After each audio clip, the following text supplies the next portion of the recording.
नमस्कार, बहुत स्वागत है आपका न्यूज़ 18 के डिजिटल प्लेटफॉर्म पर। मैं हूं आपके साथ प्रशांत कटारे और मेरे साथ हैं मेरे साथी आनंद। हम आज बेहद अहम मसले पर बात करने जा रहे हैं। दरअसल ईरान इजराइल का युद्ध खत्म हुए लगभग 5 महीने गुजर चुका है। 12 दिन चले इस युद्ध के बाद बहुत कुछ बदला।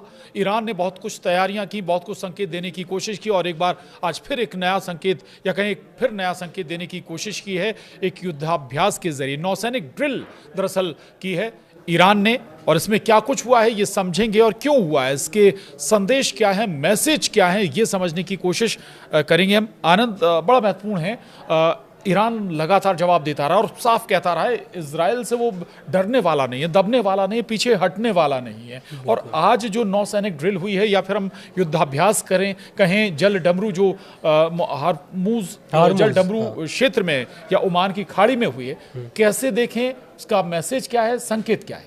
देखिए, लगातार ईरान बार बार बोल चुका है कि इजराइल से हम डरने वाले नहीं हैं, या फिर इजराइल का जो मांग है अमेरिका के सामने भी इजराइल रख चुका है कई बार कि इजराइल चाहता है कि ईरान जो है परमाणु बम या फिर बैलिस्टिक मिसाइल जैसे चीज जो हथियार है, जो खतरनाक हथियार है, वो न बनाए।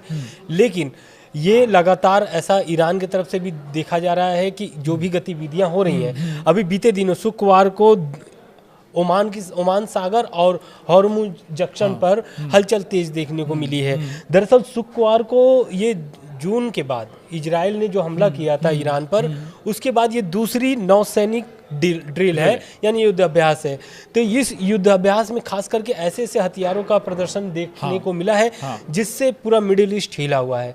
खास करके ये जो हॉर्मुज जंक्शन वाली बात अगर बोला जाए तो यहाँ पर लगभग अमेरिका और मिडिल ईस्ट के खाड़ी देशों के जो भी व्यापार होते हैं इसी रास्ते से होते हैं। तो अब यहाँ पर क्या है कि लगभग 2000 रेंज वाली मिसाइलें दागी गई हैं और ये मिसाइलों का एक तरीके से पुष्टि हुई है ईरान के ही टेलीविजन के माध्यम से, जिसमें वो वीडियो में दिखाया भी गया है कि ईरान जो है वो ओमान सागर और हॉर्मुज जंक्शन में वो वहां पर क्या कर रहा है कि मिसाइलों का प्रदर्शन किया है, जिसमें 3 मिसाइलें हैं, कादरा 110, कादरा 380 और एक और है बैलिस्टिक मिसाइलें हैं। जो तीनों मिसाइल जो है ये तीनों मिसाइलों का एक तरीके से परीक्षण किया गया है और इस परीक्षण में ये भी देखा गया है कि क्या वो काम कर रहा है कि नहीं कर रहा है। तो ऐसा माना जा रहा है और ऐसा एक तरीके से दावा भी किया गया है कि जो भी मिसाइलें दागी गई हैं वो बहुत सटीक और बहुत सही तरीके से वो काम कर रही है। तो यानी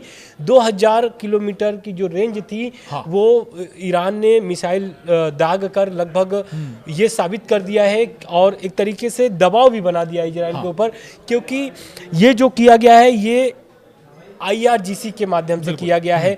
IRGC ने ये किया है और आपको पता भी है कि IRGC किसके माध्यम से, किसके नेतृत्व में चलता है। तो ईरान के जो सुप्रीम लीडर है अयतुल्ला अली खामनेई, उनके नेतृत्व में IRGC है। तो कहीं ना कहीं अयतुल्ला अली खामनेई की मंजूरी के बाद ही ये युद्ध अभ्यास किया गया है। बिल्कुल, Islamic revolutionary guard corps IRGC जिसका जिक्र आनंद यहाँ पर कर रहे हैं। लेकिन आनंद, कुछ और महत्वपूर्ण बात थोड़ा सा समझने की और कोशिश यहाँ पर हम करेंगे कि भाई आपने कहा हरमुज जल डमरू, वहाँ से बहुत बड़े स्तर पर तेल आयात होता है, यानी ये भी मैसेज दे दिया गया कि अगर कोई इस युद्ध में उतरता है वो देश अमेरिका या दूसरे देश, तो फिर उनके व्यापार को, तेल व्यापार को भी काट दिया जा सकता है, उनकी रसद को भी काटा जा सकता है। ईरान इस हद तक भी जा सकता है। 2000 किलोमीटर वाली जो मिसाइलें हैं उससे कहाँ, वो पहले भी इजराइल में एक साथ हजारों मिसाइल दाग कर पहले भी बता चुका है कि वो इजराइल को भी डैमेज कर सकता है, वहाँ भी नुकसान पहुँचा सकता है। दूसरा, लेकिन क्या इसमें गुंजाइश बनती है क्या कि इस दबाव के बाद इजराइल दबाव में आए, जो आज कदम उठाया है? बिल्कुल, ये देखिए बीते दिनों जो शुक्रवार को युद्ध अभ्यास हुआ है, बिल्कुल इससे ईरान, इजराइल और अमेरिका दोनों में ही बहुत ही टेंशन बढ़ गई है, क्योंकि ये जो जहां युद्ध अभ्यास किया गया है वहां से ही अमेरिका व्यापार करता है। और खास करके अमेरिका भी आप देख रहे होंगे कि लगभग कितनी बार, अगर जून के पहले हम देखा जाए तो ईरान और अमेरिका का एक डील चल रही थी, जो कि डील पूरी नहीं हो पाई, बात नहीं बन पाई। लेकिन अब अमेरिका चाहता है कि वो भी डील करे इस विषय पर, लेकिन अभी भी कोई ऐसी बातचीत नहीं हो पा रही है जिससे कि ईरान या फिर इजराइल या फिर अमेरिका, तीनों मिल करके एक इस मकसद या फिर एक रिजल्ट निकाले जिससे मिडिल ईस्ट में शांति बना रहे। लेकिन शुक्रवार को जो भी गतिविधि की गई है ईरान की तरफ से, इससे जो कि टेंशन जो है मिडिल ईस्ट की और बढ़ गई है। लेकिन अगर इधर देखा जाए तो इधर सीज फायर के बाद भी युद्ध विराम हो चुका है इजराइल और हमास के बीच। इसके बावजूद वहां पर आप देख रहे होंगे कि लगभग अभी पिछले हफ्ते एक रिपोर्ट आई थी जिसमें लगभग 350 लोग, करीब 350 लोगों की मारे जाने की खबर है। यानी युद्ध विराम के बाद भी वहां पर भी अभी हमला जारी है। तो ईरान कहीं ना कहीं ये दबाव बना रहा है इजराइल पर कि जो भी आप गाजा में या फिर वेस्ट बैंक में जो भी गतिविधि कर रहा है इजराइल, उसे रोका जाए, क्योंकि ईरान भी यही चाहता है कि पूरी तरीके से गाजा को यानी फिलिस्तीन को स्वतंत्र देश छोड़ दे इजराइल। लेकिन इजराइल भी ऐसा करने के लिए एकदम मतलब ये भी बोल सकते हैं कि नकार चुका है, क्योंकि कई बार ट्रंप भी इस विषय पर बोले हैं बिल्कुल कि आप जो भी दावा किया जा रहा था कि जो भी आपकी जमीनें हैं उसको बात करने की गुंजाइश जो थी वो भी अब खत्म कर दी गई है इजराइल की तरफ से, क्योंकि मिडिल ईस्ट जो वेस्ट बैंक जो है, इजराइल चाहता है कि वेस्ट बैंक मेरे पास ही रहे। और वेस्ट बैंक पर आपको भी पता है कि वेस्ट बैंक की तरफ जो है कि हमास के जो लड़ाके हैं अभी भी ऐसा दावा इजराइल का है कि अभी भी छिपे जमे हुए हैं, अभी भी वो वहां पे मौजूद हैं। इसी कारण से वहां पर हमला किया जा रहा है। लेकिन अब ये हमले में दोनों तरफ से आरोप प्रत्यारोप लग रहे हैं। कभी हमास बोल रहा है कि युद्ध विराम का उल्लंघन इजराइल कर रहा है, इजराइल वही आरोप हमास पर भी मर रहा है। ठीक है। दूसरा एक आनंद एक और महत्वपूर्ण बिंदु है यहाँ पर, दरअसल है तो ये नौसैनिक ड्रिल है, लेकिन ये घर से बैठे, यानी कि जो अंडरग्राउंड ठिकाने हैं ईरान के, वहाँ से ये मिसाइलें दागी गई। यानी ये भी एक मैसेज है कि हम घर बैठे भी, हमें कोई बहुत ज़्यादा मूवमेंट करने की ज़रूरत नहीं है, हमें केवल बटन दबाने की ज़रूरत है और वहाँ से हम मूवमेंट कर सकते हैं, वहाँ से आपको टारगेट कर सकते हैं। बिल्कुल, ईरान के जो भूमिगत ठिकाने हैं, मतलब सीक्रेट ठिकाने हैं, वहाँ से भी ये एक तरीके से परीक्षण किया गया है और ये सफलतापूर्वक माना भी जा रहा है, ऐसा दावा किया जा रहा है। टारगेट बिल्कुल एकदम टारगेट लगी है। तो ये ही रिजल्ट आ रहा है कि जो भूमिगत ठिकाने हैं, जो सीक्रेट ठिकाने हैं ईरान के, वहां से भी मिसाइल वो दागे हैं। तो 2000 का जो रेंज की मिसाइलें हैं वो भी सफलतापूर्वक नजर आ रहा है जी। अच्छा, इसमें कोई हम परमाणु एंगल भी देख सकते हैं, परमाणु जो कार्यक्रम ईरान चला रहा है?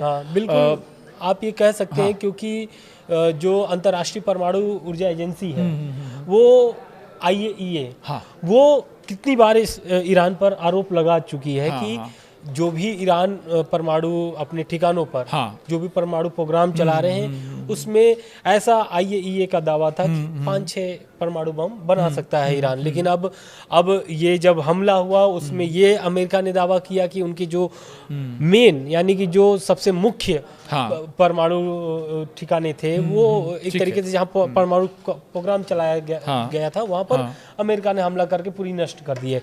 लेकिन यही है कि ईरान इसे खारिज करता है और ईरान बोलता है कि ऐसा कुछ नहीं है, परमाणु कार्यक्रम जो है वो मेरा बहुत सुरक्षित है और मेरा परमाणु कार्यक्रम जो है चलता रहेगा। क्योंकि आप देखे होंगे JCPOA, ये जो 2015 की जो एक लाया गया था ओबामा की तरफ से, और उसमें JCPOA का एक गठन किया गया था, उसके तहत ही ईरान चाहता है, क्योंकि JCPOA में ईरान का ये साफ कहना था उसमें कि वो अपना परमाणु कार्यक्रम चलाता रहेगा, परमाणु बम नहीं बनाएगा। बिल्कुल, हालांकि परमाणु बम नहीं बनाएगा, लेकिन परमाणु कार्यक्रम जारी रहेगा। यानी कह सकते हैं कि पर्दे के पीछे परमाणु बम बनाने की तैयारी ज़रूर है ईरान की। लेकिन आज जो ड्रिल हुई है, नौसैनिक ड्रिल हुई है, या फिर कहें कि एक युद्धाभ्यास हुआ है, वो ये बताता है कि इनके पास क्रूज़ मिसाइलें हैं और उस लेवल की क्रूज़ मिसाइलें हैं जिनमें थोड़े से परीक्षण करने के बाद अगर परमाणु हथियार इनका तैयार हो जाता है तो फिर उसमें इंक्लूड कर भी ये क्रूज मिसाइल भविष्य में दाग सकते हैं। बिल्कुल दाग सकते हैं, क्योंकि ये जो एक तरीके से प्रशिक्षण किया गया है, इसमें 303 नामक एक बैलिस्टिक मिसाइल का भी प्रशिक्षण किया गया है, दागी गई है मिसाइल।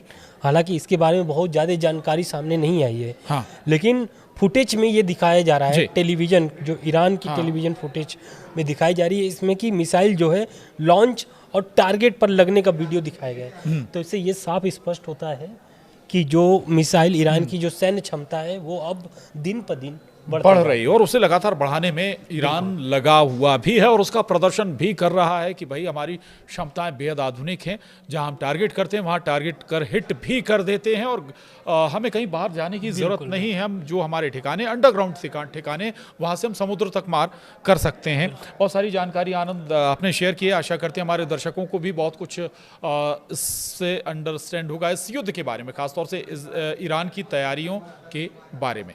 आज के लिए इतना ही। नमस्कार। नमस्कार।